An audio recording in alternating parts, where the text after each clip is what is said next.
Unsurprisingly, the K70 series was another big seller in China. Compared to the K60 series, this K70 doubled the so-called sales in 5 minutes.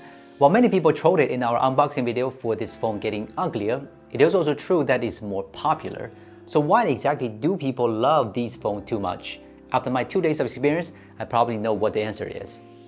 I admit, if you just look at the appearance, the K70 is not as good as the K60. Are people stupid for buying even though it's ugly? Of course not. It's just because a lot of people were overwhelmed by the texture of both phones after actually getting their hands on them. I was one of them, and the K70 is definitely better to the touch than to look at. After so many years, it's still quite impressive that we're finally seeing aluminum frames again in a budget phone. I would recommend buying the black or white version. They are the only two colors with frosted back covers, which are less prone to fingerprints. By the way, the black frosted back cover is as rough as a sandpaper to the touch, while the white one is like silk and smoother. After all the good points, it's time for some complaints. No IP68, no wireless charging. That's right, this is Redmi we're all familiar with, so K60 series users hold dear to your phones because the Redmi phones probably won't have these two features in the future.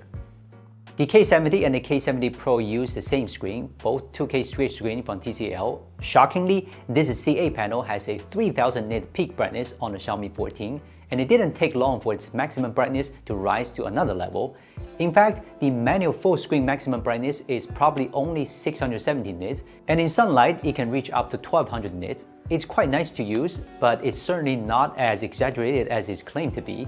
Don't think Redmi is the only one who likes to use such promotional tactics, because there are a couple of phones with a peak brightness of 4500 nits that will be released soon. Compared to the peak brightness, which seems like a gimmick, the increase in P-tapping dimming frequency is what we really need. 120Hz DC-like dimming at high brightness, 1920Hz P-tapping at medium brightness, and 3840Hz at low brightness. Even though they don't support LTPO, they are able to do the same with the refresh rate automatically reduced to 60Hz when you're not using the phone. It would drop the dimming frequency, but I think it's acceptable.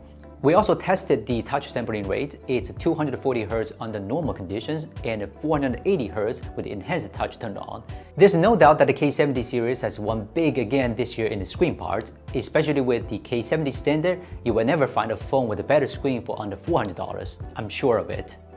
One of the biggest differences between the standard and Pro versions is the processor. One is with the latest Adreno 3 and the other is Adreno 2. Obviously, there's a real gap in performance between them, but don't worry too much about the gaming experience on the standard version, as the Adreno 2 is still a very good processor. We tested them both in Genshin Impact in a room temperature of 22 degrees Celsius. The frame rate curves of both the standard and Pro versions are almost identical with a straight line. The maximum temperature is also kept below 47 degrees Celsius. Doesn't seem like there's much need to buy the Pro, but in fact, looking at the power consumption, you can see that the Pro version is definitely the one that handles it more calmly.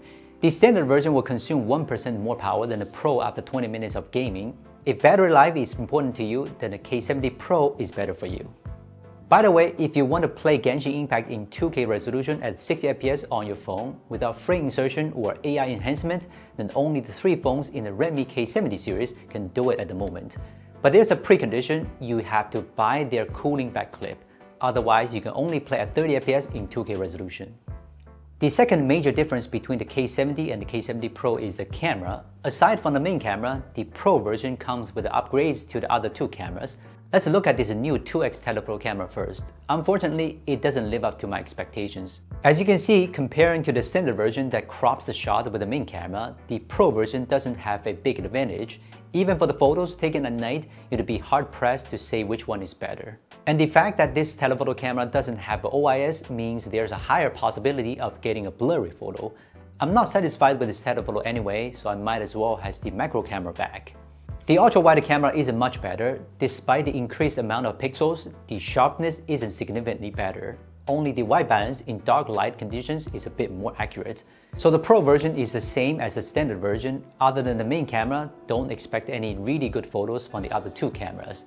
As for the standard version, my biggest complaint is that the highlight areas get reddish. It makes all my C shot look like red wine. It just does not make any sense. Let's hope they fix this bug with the system upgrade.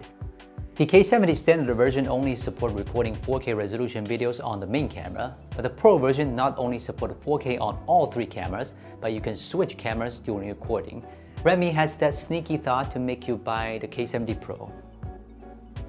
The two phones have the same battery capacity and the same charging power, so we only tested the charging time on the Pro. In fact, I prefer the combination of 67 watt plus 5500 mAh. The battery capacity can be much more important than the charging speed, but unfortunately, there's no choice for now.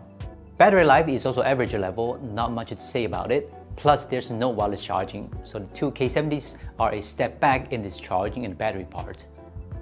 It's clear that the K70 doesn't have much an improvement in specs and even regresses in some parts, so why are people clamoring for them? I think that's what makes a Redmi great. Every year they get rid of features that their target users don't like much, like wireless charging, keep the popular features like the 2K straight screen, and add some new selling points like metal frames and better cameras.